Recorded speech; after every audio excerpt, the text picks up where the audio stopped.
always do. I've had people say, well, you give me this amazing reading, and then you bring up for example, an angel mom, okay? And of course, Denise, you know why I'm saying this, but yet you bring up how you understand me because you're also an angel mother. Well, that's kind of the whole point. You understand something, which I mean, you already know, but as an angel mom, I can actually help you through that because I understand it.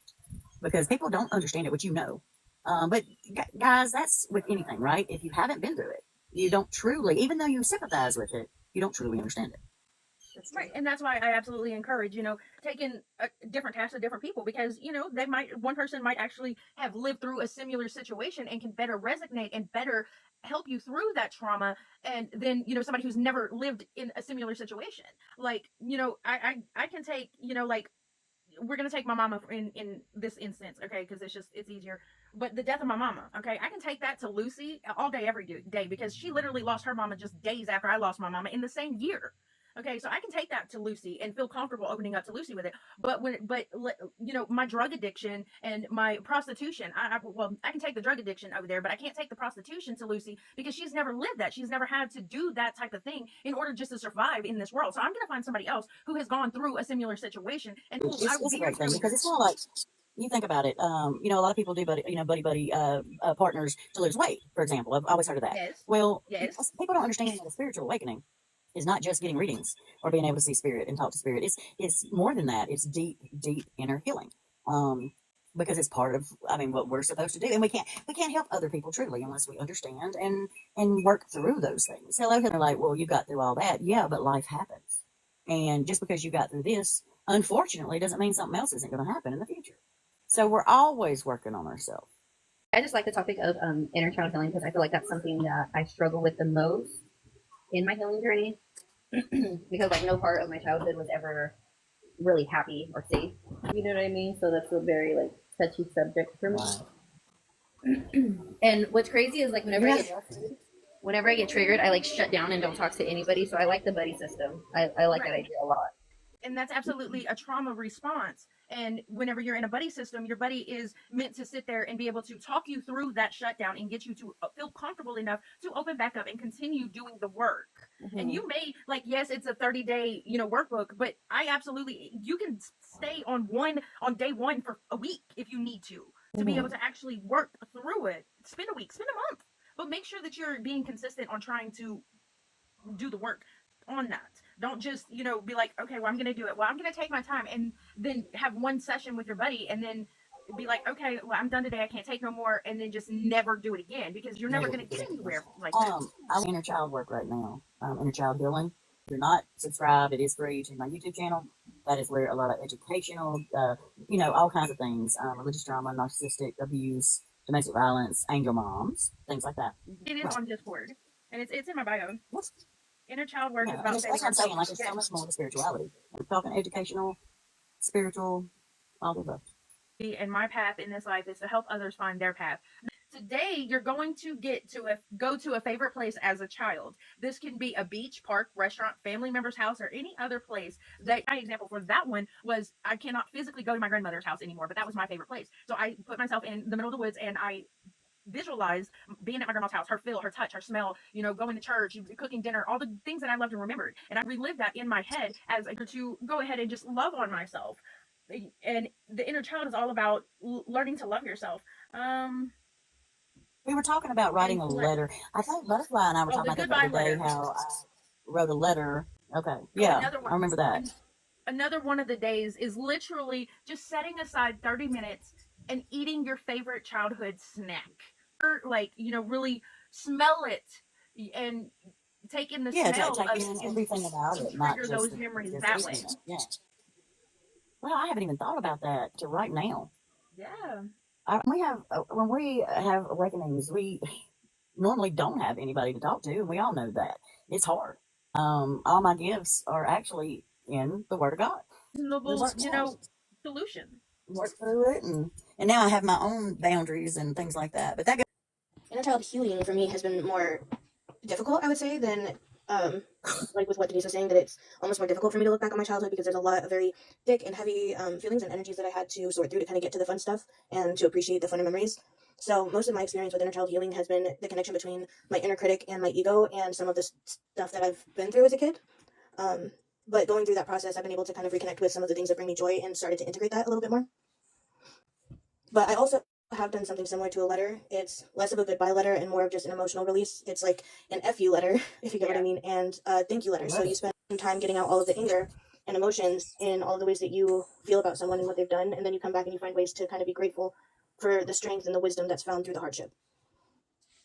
What you just said, that was also my problem. I was thinking, do you realize how many letters I would have to write? I mean, those of you in the box and most of you in the chat, you know, you can only imagine. I'm like, I ain't got time. I ain't got the energy for that. So what you just said, I like that. Helped me realize that it wasn't all negative, and regardless of what has happened, I've usually been, I won't say better off for some of the stuff that I've been through, but there's some things that I've turned it into and I've evolved into a strength that I'm grateful for and spiritual growth, because I started out extremely ungrounded and almost wound up in the hospital there for a second, but reconnecting with my culture and my ancestors kind of gave me my footing and helped me find my way with a lot of this stuff. Life, and when they passed away, their spirit came to me and it triggered so much in me. You know what I mean? It got to a point where I wasn't able to like avoid that connection, even though I'd be like, oh no, I'm not doing this right now. A lot of healing when it comes to like that. You know what I mean? Because then there's this the way I look at myself and not loving like certain parts of my body, and you know what I mean? Just having to work through all that, those emotions and feelings and stuff like that. It gets hard. It gets really hard to do. Right, of course. Have you ever done, I just recently done hypnotherapy. I did 2 sessions in a week because I still cannot believe what I've remembered. Mm-hmm. Have you ever done that? Not hypnotherapy, but I kind of, not like somebody else is doing it for me, but I do it for myself.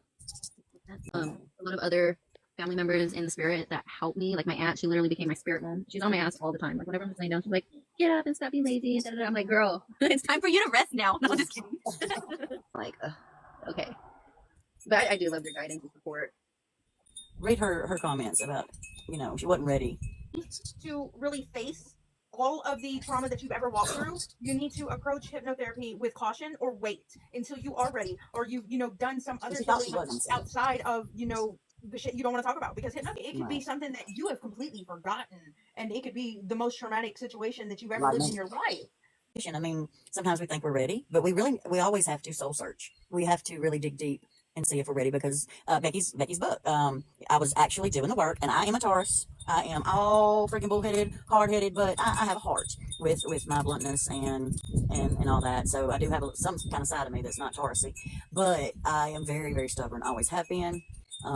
It's a good thing and a bad thing, but I got halfway through the book and got to that part, and I was like, I remember just enough I knew what was going on, and I said, no, I'm not. And I'm an open book. I mean, I'm an open book. There's nothing. You know, there's nothing. I'm not. You know, I did what I did, and if it's going to help somebody, I'll use it. I'll use my story, and that's what I do. But no, I was not ready. But I was ready recently, and I think I'm doing pretty well with it. I just haven't faced it. But I was already remembering before the hypnotherapy. You know, right? Really forgotten about your. It's easier to handle and deal with because you've already worked through part of the built-up trauma that you have within inside of yourself. You can unmute, honey. But Lee said that would help them learn how to soothe themselves after and learn how to manage emotions, because you've already let go of so much trauma. Right. Exactly. Because you've already done some healing. You've already done some work. It will give you skills that you don't have. Now, when you're ready to talk about your inner child.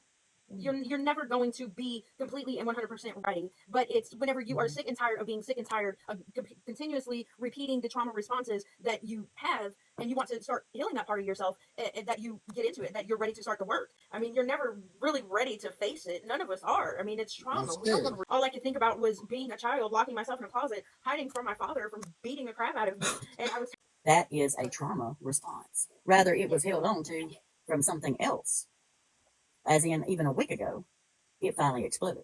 Is that whenever I get triggered, I will shut down, and I will shut the entire world down. I don't want to talk to nobody. I don't want to look at nobody. Don't talk to me. Don't look in my direction. Nothing. Otherwise, I'm gonna bite your head off. And another one is my anxiety, bro. Like whenever I was a child, I didn't suffer from anxiety a whole lot, but as I've gotten older and I've suppressed my trauma and didn't work through my trauma, I wasn't allowed to work through my trauma because, of course, my father was the reason I was being traumatized, and he threatened me that if I spoke about it, he was going to keep on traumatizing me. So it started to come out as anxiety. And even as an adult, I still have a lot of anxiety, to the point I'm on 3 different medications for anxiety, but I got sick and tired of not being able just to function on a daily basis. Like a question, you're ready. You're most likely ready when you start asking questions. But as you know, as we all know, you can't push, or sometimes the one word can kind of set somebody back. But yes, I agree. Start small. If you're not ready for if you are not ready for my workbook, start small. Pick up a journal. You can literally get Oh on my Google gosh. and type in journal prompts, self-discovery journal prompts. I Start completely agree preparing because yourself. since I was a little girl, I've journaled. And when I had my living son, I burnt all my journals because I wrote in more detail than, I mean, if you've read my book, everyone, and I'm talking books and books and books and kept them all. Kept them all. But I journal every day. Denise, do you journal, Lee? Butterfly, I want you to start journaling. Like, even if it's a voice journaling, like you can do them too. I'm about to have to hop off and go get my daughter, but I did want to say about this that if you are wanting to learn how to love yourself more and clear out some of the things that are keeping you from cultivating a strong connection with yourself, then a connection with your inner child and inner teen are going to be important. And I agree with starting small. I'm not really a journaler, but I do think that meditation or just connecting with yourself, whether that's just connecting with your heart space and asking your inner child to, tell you what it needs or to show you how it feels or just cultivating that deeper connection can kind of show you what needs to be tended to. Oh, everybody muted. It went quiet. Yeah, that makes sense for me. Okay. Forgive and forget is something where is more like religion. That's what I was taught. And that we're really supposed to completely forgive and completely forget. But I'm sorry, we are human, and that's not how it works. So forgiveness is for ourselves, not for them, and that's what we're not taught in the church.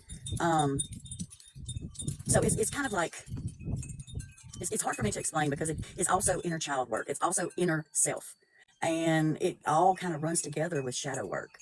It comes natural to me to just forgive somebody that's hurt me.